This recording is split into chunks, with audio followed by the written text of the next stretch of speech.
The radio crackled twice, then died. Corporal Danny Reyes pressed herself against the riverbank, mud soaking through her uniform, and listened to the silence where communication used to be. Somewhere across 200 meters of fast-moving water, 280 Marines were bleeding, starving, and running low on ammunition. She knew this not because anyone had told her in the last 4 hours. She knew it because she had been with them until dawn, because she had wrapped the wounds herself, because she had counted the morphine vials and done the math in her head and understood clearly what the number meant. The number meant not enough. The number meant someone had to go. She had not volunteered. That was the thing nobody would understand later, the thing that would get twisted in the telling. She had not raised her hand and said, "Send me." She had simply been the only person on the South Bank with the medical training, the river knowledge, and the specific combination of skills that gave the crossing even a 30% chance of success. Captain Harlan Voss had looked at her for a long moment before he said it. When he finally spoke, his voice was flat and professionally neutral in the way that military voices get when the person speaking is asking something they are not allowed to refuse. He said, "Reyes." She said, "I know." That was the entire conversation. Before we go further, I want to say something directly to you. If you have found this channel and this story and you are still here in these first minutes, please subscribe and stay until the end. These stories take real time and real care to build. Your presence and your comments are what make them worth writing. Tell me in the comments where in the world you are watching from. I read everyone. Now let us go back to Corporal Danny Reyes standing at the edge of a river in the dark, about to do something that had a 30% chance of working and a 70% chance of ending her life in the cold water. Her name was Danielle Reyes. She had grown up in a river town in the mountains of northern New Mexico, the daughter of a man who had spent 30 years as a wilderness guide and a woman who had been a volunteer emergency medical technician for most of Danny's childhood. Her father had taught her to read water. He had taught her the difference between a current that looked dangerous and a current that was dangerous, and the far more important difference between a current that looked safe and a current that was not. He had taught her how to pick a crossing point, how to angle her body, how to use the river's own energy to move with it rather than fight it. He had taught her all of this on summer mornings before school, standing at the edge of the Rio Pueblo in rubber boots, his voice calm and instructive and completely without drama. She had not thought about those lessons in years. She was thinking about them now. Her medical bag was waterproofed with 2 layers of heavy plastic, the kind she had learned to carry in the field after losing supplies to rain in her 2nd month of deployment. Inside the bag were things the Marines across the river needed badly: plasma expanders, clotting agents, surgical adhesive, antibiotics, 2 units of blood substitute packed in insulated foam, and morphine, which she had been rationing on this side so she could carry more across. The river was called the KH War in the local language. It was not a famous river. It did not appear on most Western maps under that name. It ran down from the mountains at the northern edge of the operational zone and moved fast and cold through a narrow gorge before widening slightly at the crossing point she was looking at. At its widest here, it was approximately 200 meters. The water was gray-green in the moonlight, and she could see by the foam patterns on the surface that there was a secondary current running at a diagonal that would push her downstream if she entered at the wrong angle. Her father's voice in her head said, "Read the foam. The foam tells you where the water has been and where it is going. You follow what the foam follows." She studied the foam for 3 minutes. She identified a line. Behind her, Captain Voss spoke quietly. "Enemy observation post is there." He pointed to a ridgeline on the far right that was barely visible as a darker shape against the dark sky.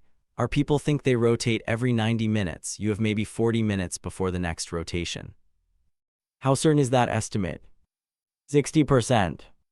She nodded once. "Is there any fire support if I'm spotted?" Voss was quiet for a moment. Then he said, "There is a sniper team on Overwatch. They cannot engage unless you are directly threatened. If they engage, the whole valley knows we're here, and the battalion across the river has a much bigger problem than your crossing." She understood this. She accepted it in the same way she had been accepting bad math all night. The water temperature: 11 degrees Celsius, maybe 12. She did the calculation quickly. At that temperature, meaningful physical impairment would begin in approximately 30 to 40 minutes of immersion. Her crossing at the diagonal line she had picked, moving at a pace that balanced speed with stealth, would take her roughly 12 to 15 minutes if everything went right. If everything went wrong and she was pushed downstream and had to fight the secondary current, it could take much longer, long enough to become a problem. She had a thin wetsuit underlayer beneath her uniform. It would help. She redistributed the weight in her bag, checked the double seal on the plastic wrapping, and looked at Voss one more time. "If I don't make it across," she said, "the plasma expanders in the secondary cache under the green tarp. Sergeant DeLuca knows where it is. He can make do with what's there for maybe 8 hours. After that, the 3 critical patients are going to be in serious trouble." Voss said, "You'll make it across." "I know," she said, "but if I don't?" He gave her a long look, a professional look, the kind a commanding officer gives when they are memorizing something they do not want to have to report later. "DeLuca knows," he said. She entered the water. The cold hit her like a physical blow, which she had expected. She had prepared for it mentally, which helped some, but the body responds to cold water with a shock response that preparation can reduce but cannot eliminate.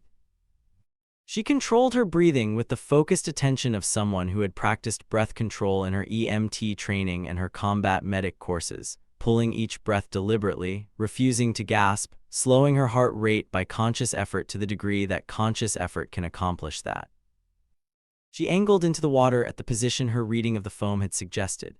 The current took her immediately, but not violently. It was a push, not a grab. She let it push her slightly and used her legs in a long diagonal stroke that her father had called the ferry angle, though he had taught it to her for canoes, not for swimming in combat gear in the dark while carrying a medic bag. She swam. The moonlight was partial. Clouds moved across it in slow, irregular patterns, and during the passages of darkness, the river became a thing she navigated entirely by feel and sound. She could hear the secondary current as a different note in the water's movement, a slightly lower and more turbulent sound, and she held the angle she had picked and kept her body as flat as she could manage, and did not look up at the ridgeline where the observation post was.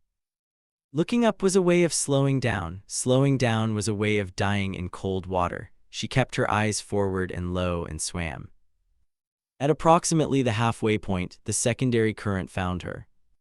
It was not as bad as she had feared in one sense and worse in another. It did not knock her off her line entirely. Instead, it created a sideways drag that she had to actively counter, which meant her muscles were working harder than planned, which meant her body temperature was dropping faster than planned. She could feel the edges of her coordination beginning to soften. Her hands were still functional, but the fine motor sensitivity was reducing. She noticed it the way a pilot notices a gauge shifting, not with panic, but with the flat attention of someone who understands that the gauge matters. She countered the current. She did not win against it entirely. She lost perhaps 15 meters of lateral position before she was clear of it, which meant she would emerge from the water at a different point than she had planned. She ran the geometry in her head as she swam. The different emergence point was closer to a cluster of riverside rocks that her briefing had identified as part of the enemy's secondary observation coverage zone. This was a problem. It was not an insurmountable problem, but it meant the next 3 minutes after she left the water were going to require more care than she had planned for. She could feel the cold now in a way that was becoming distracting. It was not just cold, it was a pressure, a kind of weight on every surface of her body, a thing that was slowly negotiating with her nervous system about what it was willing to do. She was still functional. She was clear on that, but the margin was narrowing. Her feet touched bottom. She came out of the water in a crouch, moving immediately to the right and behind the first rocks available, which were not the rocks she had planned to use but which provided reasonable concealment. She held still for 45 seconds. She controlled her breathing. She listened. Nothing moved on the ridgeline. She assessed herself quickly, hands working, legs working but heavy, core temperature reduced but manageable. The medical bag had survived the crossing. She pressed her fingers against the plastic and felt the firm shapes inside and understood that the things she had carried across the river were still intact. She began to move toward the marine position. The marine position was approximately 400 meters from her emergence point, situated in a broken series of rock formations and dry riverbeds that the tactical maps called Sector Foxtrot, but that the Marines on the ground had started calling the maze because of how it folded into itself in ways that were difficult to navigate from outside. She had been inside it before dawn. She knew the entry points. She moved toward the one she knew, staying low, keeping to the shadows of the rocks, moving in the patient and deliberate way her father had taught her to move through terrain where you were not sure what was watching. She was almost to the entry point when someone grabbed her from behind. She did not scream. This was not bravery. It was training and adrenaline and the fact that some part of her nervous system understood in the first fraction of a second that the hands on her were not enemy hands. The grip was wrong. The angle was wrong. The whispered word that came with it was English. The word was medic. She said yes. The Marine who had grabbed her was a lance corporal named Tors. He was 22 years old and had been waiting at the entry point for 90 minutes because someone in the maze had heard sounds from the river direction, and they had positioned him here to investigate and, if necessary, to make a difficult decision about what he was investigating. He was shaking slightly, not from cold, but from something she recognized as the sustained tension of someone who had been operating on no sleep and high fear for many hours. He looked at her bag, he looked at her face. He said, "How did you get across?" "Swam," she said. He stared at her for a long moment, this young man who had been holding a post in the dark for 90 minutes while his fellow Marines bled inside the maze. Then he said something that surprised her. He did not say she was crazy. He did not say good job. He said, "The 3 critical are getting worse. Doc Chen is doing everything he can, but he's almost out of everything." "I know," she said. "Take me to them." The maze was exactly as she remembered it, and also different in the way that all places are different when they contain people who are suffering. The Marines had created a series of covered positions within the rock formations, using gear and local material to reduce their signature, and in the deepest of these positions they had placed the most seriously wounded. She could smell the copper and antiseptic smell before she arrived. She had learned in her training that this smell never fully became normal, but that you learn to move through it rather than stop at it. Doc Chen was a Navy corpsman named Michael Chen who had been with this unit for 11 months. He was kneeling next to a Marine named Sergeant First Class Ray Akaffer, who had taken fragmentation to his left side during the ambush that had trapped the battalion at the river. Akaffer was conscious, but barely, his face the gray-white color of someone whose blood pressure was sustaining life and not much more. Chen looked up when Danny entered. His expression did not change with relief the way she had expected. Instead, it changed with the specific controlled focus of a medical professional who has been waiting for a resource and is now calculating exactly how to use it. He said, "Talk to me." She opened the bag and began listing what she had brought. As she listed, he was already moving, reprioritizing his mental treatment plan in real time. This was the conversation she was best at, the one conducted in the language of medical need and available supply, where the words were sharp and specific and the decisions were made immediately and the emotion was handled later. "Plasma expander first," Chen said. "Akaffer is the priority. Then we have a chest wound in the second alcove, Corporal Martinez. She's been stable, but she won't stay stable without the clotting agent. Third critical is Sergeant Hayes, lower extremity. He's been the most stable, but he's developing early signs of infection." "I have antibiotics for Hayes," she said. 2 courses. Chen said, "Good. They worked." This is the part of the story that is hardest to narrate and most important to try. The medical work that Danny Reyes and Michael Chen did in the next 2 hours inside the maze on the north bank of the Khwar River was not dramatic in the way that people expect drama to look. There were no machines. There were no bright lights. There were no clear decisions with obvious correct answers. There was instead a continuous series of small choices, made with incomplete information by 2 people who were cold and tired and working with supplies that were rationed to the edge of sufficiency. Every choice eliminated a future option. Every application of a resource meant that resource was gone. They moved from patient to patient in a rhythm that was almost musical in its precision, and between them they kept 3 people alive who had been moving away from life when she arrived. Akaffer received the plasma expander and his blood pressure came back from the edge. It was not a miraculous recovery. It was a slow, quiet stabilization, the kind you only recognize by watching numbers and feeling pulses over time. His color changed incrementally. His breathing steadied. He remained unconscious through most of it, but the unconsciousness became a sleeping unconsciousness rather than a falling unconsciousness. And the difference between those 2 things is something you learn to read after enough time in enough difficult rooms. Martinez's chest wound received the clotting agent and the surgical adhesive and the careful attention of 2 people who understood both the immediate mechanics of the injury and the secondary risks that would develop over the next 12 hours.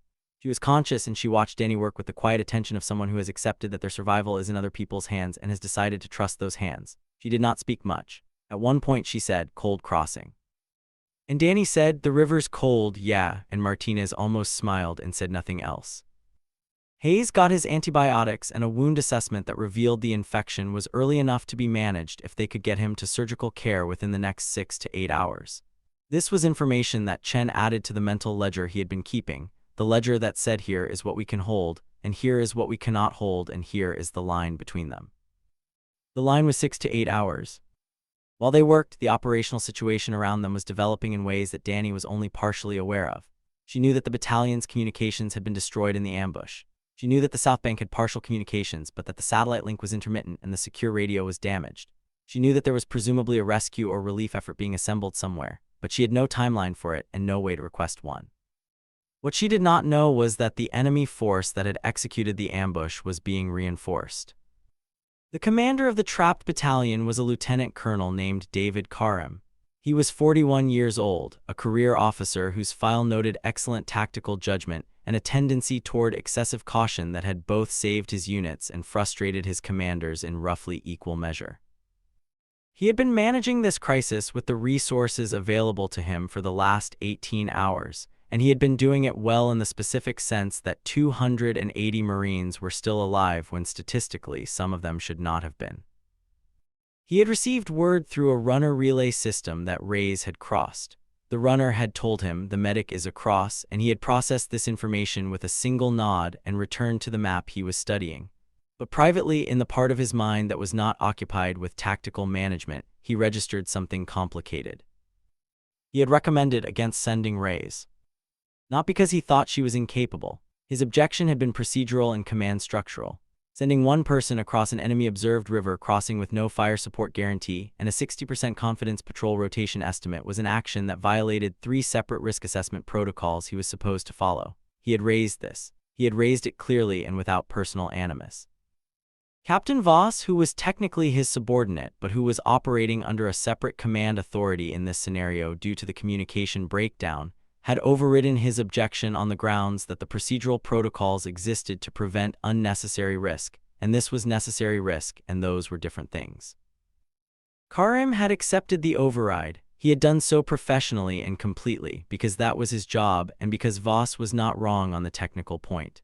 But he had accepted it with the particular weight of someone who knows that if the decision is wrong, the cost of being wrong is a specific person's life. He was thinking about this at 3:40 when his forward observer came to him with the report about the reinforcements. The enemy force had been approximately 40 fighters when the ambush was executed. It was now estimated at 70 to 90, with additional movement signatures suggesting more were coming. They were positioning on the high ground to the northeast, which meant they were planning something for first light. First light was 2 hours and 20 minutes away. Karim looked at the map. The math was familiar and brutal. 280 Marines with reduced ammunition and 3 critical casualties against 70 to 90 fighters on high ground with initiative and daylight coming. The medical situation had improved with Reyes' arrival, but improved meant sustained, not resolved. Hayes still needed surgical care in 6 to 8 hours. The battalion still needed extraction. He needed to communicate this to someone who could do something about it. He called for his signals officer, a young lieutenant named Park, and told him to try every remaining communication asset they had simultaneously. Park looked at the list of assets they had and the list of assets they had used and said, with the flat honesty of someone who understood his commanding officer needed truth, "Sir, there is one option we haven't tried. The TACSAT terminal, the one that took fragmentation. I think I can get it working, but it will require removing and bypassing a damaged component, and I'm not certain it will hold." Karim said, "How certain are you that it will work?" Park said, "Maybe 40%. Karim thought about Voss's 60% estimate for the patrol rotation and what Reyes had done with it. He said, "Try it." Park worked on the TACSAT terminal for 70 minutes. He did this in the dark with a red-filtered flashlight lying on his stomach behind a rock formation while enemy fighters were moving into position 400 meters away. He was not a communications technician by training. He was a signals officer, which meant he understood the theory and the systems, but not always the specific manual repair techniques. He compensated for this gap by being methodical in a way that was almost painful to watch, testing each component in sequence, eliminating possibilities, arriving at the damaged part by a process of elimination rather than direct identification. He bypassed the damaged component with a repair that his instructor at Fort Gordon would have called creative and his direct supervisor would have called dangerous, and that worked. The TACSAT terminal came online at 4:27. Park transmitted for 4 minutes before he was certain the transmission was being received. When confirmation came back, he did not celebrate. He read the confirmation, noted the timestamp, and went to find Lieutenant Colonel Karim. He found him with Reyes.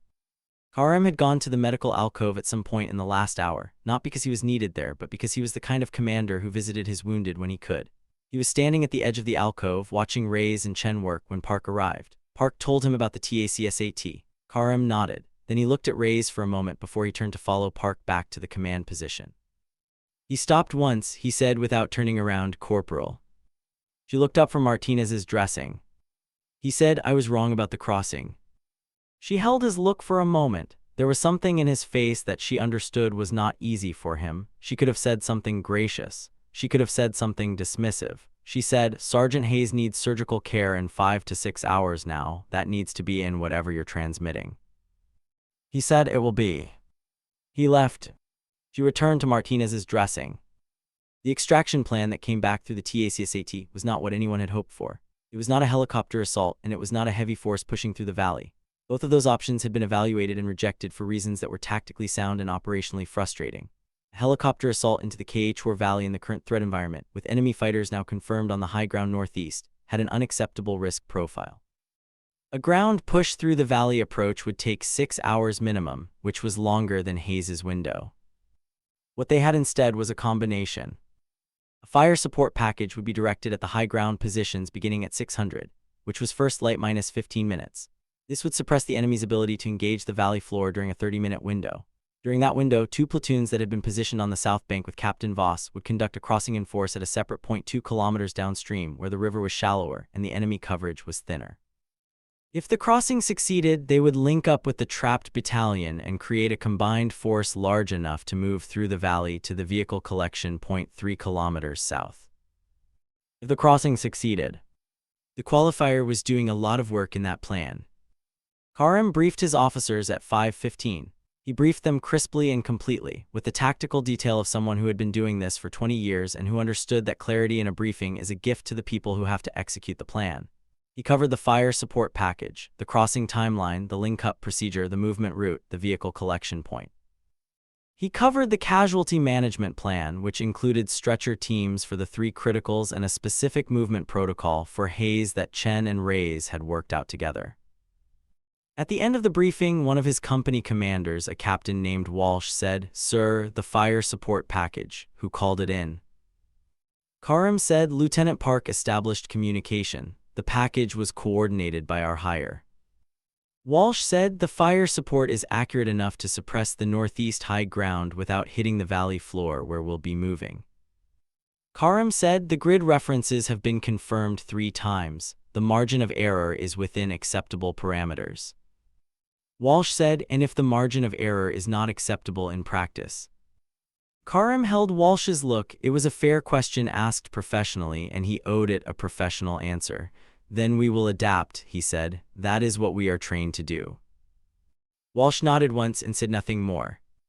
At 5:58, 2 minutes before the fire support package was scheduled to begin, Danny Reyes finished her last medical task before the movement phase.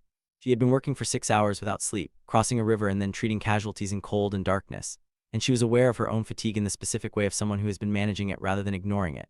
She had eaten 1 energy bar and drunk half a liter of water, which was not enough but was what was available. She was functioning, she was clear on that, but she was functioning at the edge of what functioning meant. She checked Hayes one more time. His infection markers were still within the range that the antibiotics could address provided the 6-hour window held. She looked at the time. If the crossing went according to plan and if the movement south went according to plan, Hayes could be at the vehicle collection point and in a medical vehicle in approximately 4 hours. That was within the window. If everything went according to plan. The fire support began at 6:01. The sound of it was enormous, and then immediately normalized in the way that very loud sounds normalize when you have no choice about being near them. The northeast region lit with impacts in a pattern that was clearly deliberate and precisely spaced, and the enemy fighters who had been moving into final positions on that ridgeline were dealt an experience that disrupted their ability to do what they had been planning to do at first light. Not all of them, not perfectly.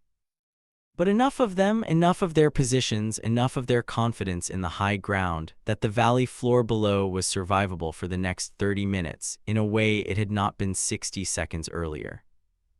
The crossing platoons went into the water at 6:03. Danny did not see the crossing. She was inside the maze with her patients, coordinating the stretcher teams, making the last preparations for movement.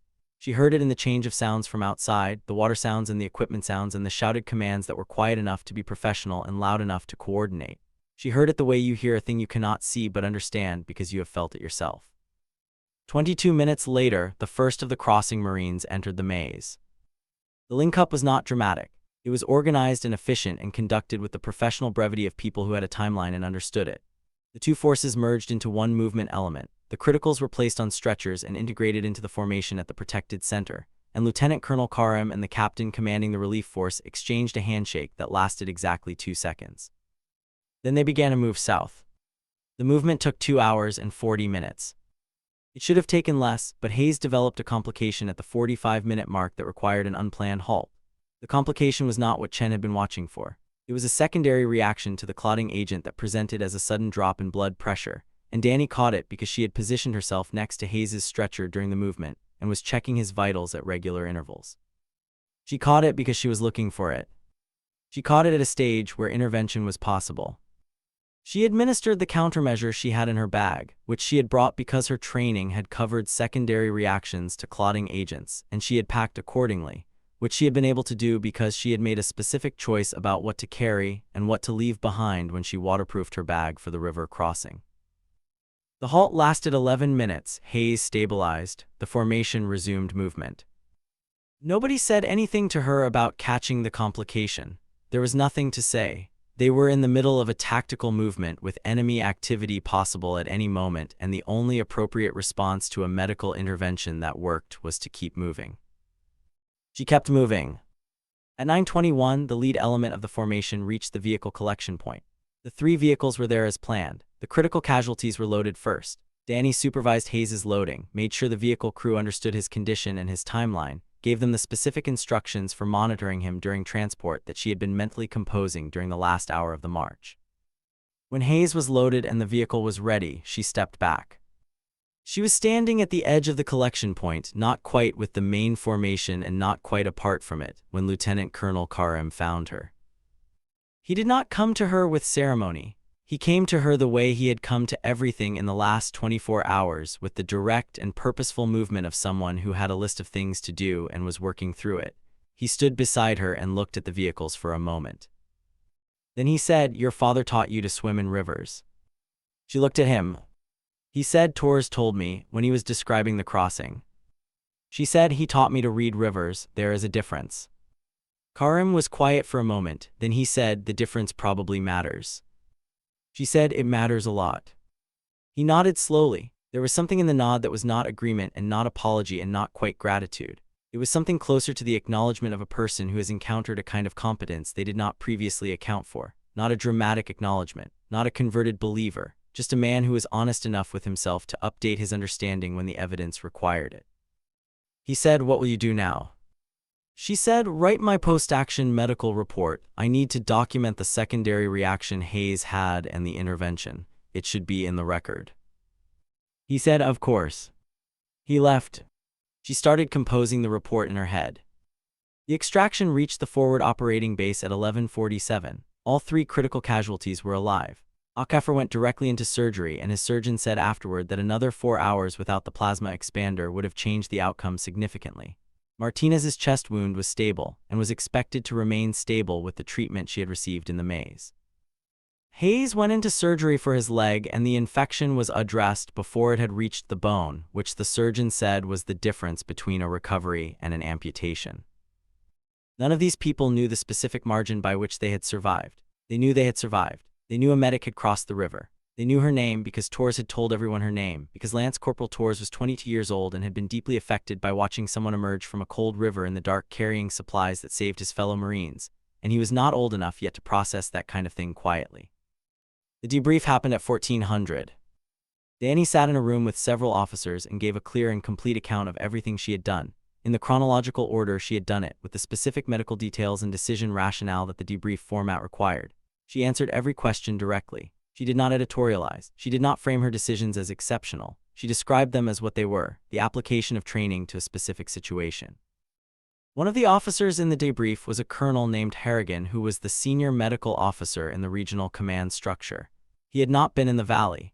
He had been at the forward operating base, and he had received the TACSAT transmission, and he had been one of the people who coordinated the fire support package and the crossing platoons.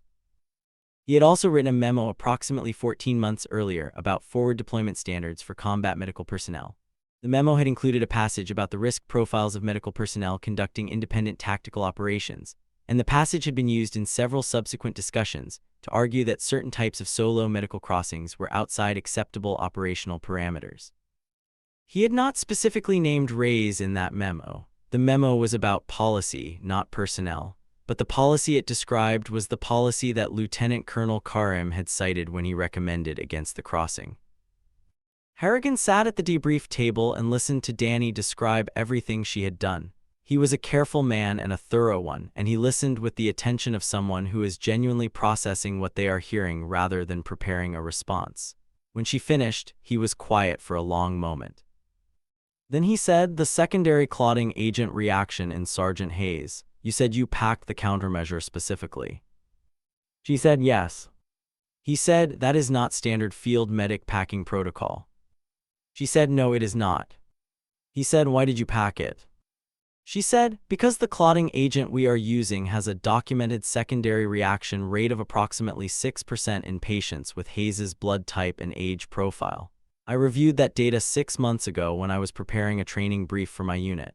When I was packing for the crossing, I remembered it." Harrigan looked at her for a long time. He said 6%. She said yes. He said, "That is in the literature." She said, "Journal of Trauma and Acute Care Surgery, 2019, and a follow-up study in 2021. There was a silence in the room. Harrigan said, "Your training brief, the one for your unit, was it a formal brief?" She said, "It was informal. I prepared it because I thought the information was useful and the unit had not covered it." He said, "On your own time?" She said, "Some of it." He made a note. She did not know what the note said. She never found out exactly what it said because she was not in the room when Harrigan completed his debrief notes, and the debrief notes were not shared with her. What she found out 6 weeks later was that Harrigan had submitted a revision request to his own memo.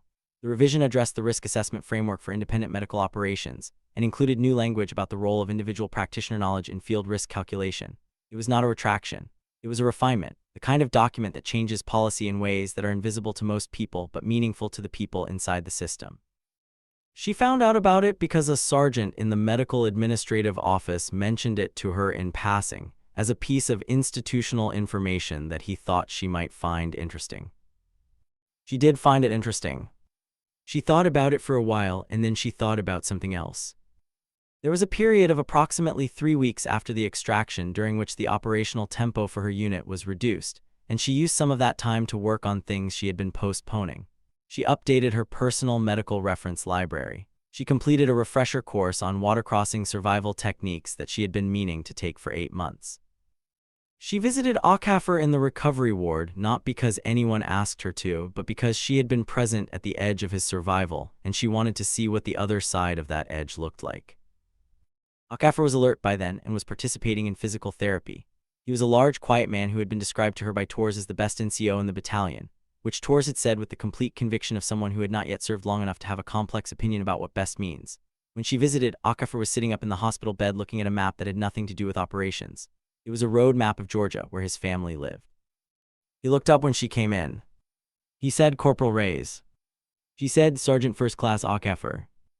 He looked at her for a moment and then he said, "I was told you crossed the KH war." She said, "Yes." He said, "At night?" She said, "Yes." He said, "Alone?" She said, "Yes." He was quiet for a moment, then he said, "Why?" She thought about this. She could have given him the operational answer. She could have given him the medical answer. Instead, she said the thing that was actually true, the thing she had not said in the debrief or in any conversation since. She said, "Because the math said someone had to, and I was the right someone." Akaffer looked at her for a long time, then he looked back at his road map of Georgia and he said, "My daughter is 8, she wants to be a doctor." She said she should. He said, "I am going to tell her about the math." She did not know what to say to that. She said, "Good." She left. She thought about that conversation for a long time afterward, not because it resolved anything. It did not resolve anything. Akaffer would return to his unit when he recovered, and the battalion would carry the memory of the KH war in the way that units carry difficult events, as a shared weight that shapes behavior without being directly discussed. Martinez would return to her unit also. Hayes would return to his with a leg that worked and an infection that had been stopped one day earlier than it needed to be stopped.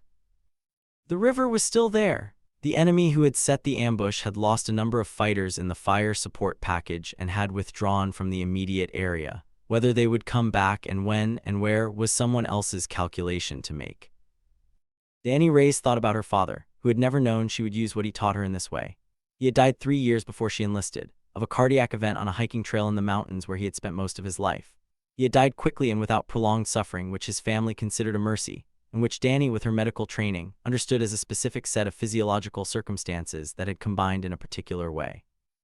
She missed him with the kind of specific and manageable grief of someone who has had time to integrate a loss without fully resolving it.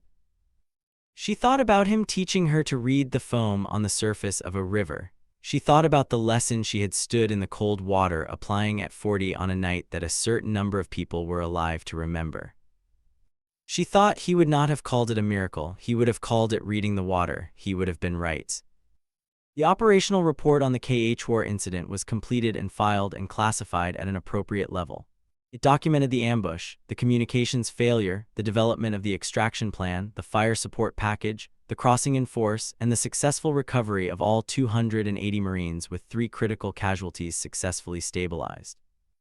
It noted the role of Corporal Danny L. Reyes in the medical stabilization of the critical casualties and the nature of her river crossing. It did not call her crossing heroic. Military operational reports do not use that word. They use words like executed, conducted, performed, achieved. The crossing was described as conducted under adverse conditions with successful outcome. She did not object to this language, it was accurate. What she thought about reading it later was the word adverse conditions, as if the conditions had been adversarial in a general sense rather than specifically cold and dark and 200 meters wide and watched by an observation post that could have seen her at any moment. She supposed adverse covered it. She folded the report and gave it back to the clerk and went back to her duties. The thing that stayed with her, longer than the operational report and longer than the debrief and longer even than Akafer's comment about his daughter, was something that had happened in the water. Not at the beginning and not at the end, but in the middle, at the point where the secondary current had found her, and she had felt her coordination beginning to soften at the edges, and she had made the adjustment in her angle and kept swimming. At that moment, she had not thought about the Marines on the far bank. She had not thought about Hayes or Akafer or Martinez. She had not thought about duty or service or any of the large words that get used in the telling of events like this. She had thought about the foam. She had thought, read the foam. The foam tells you where the water has been and where it is going. And she had read it and she had adjusted and she had kept swimming. That was all. That was enough. Months later, when the unit's next class of junior medical personnel was going through their field orientation, the instructor mentioned the KH War crossing as a case study in forward medical logistics. He described the medical decisions clearly and accurately. He described the equipment considerations. He described the outcome. At the end of the case study, one of the junior personnel, a young woman from New Mexico who had grown up near a river, asked a question. She said, how did she decide the crossing was worth the risk?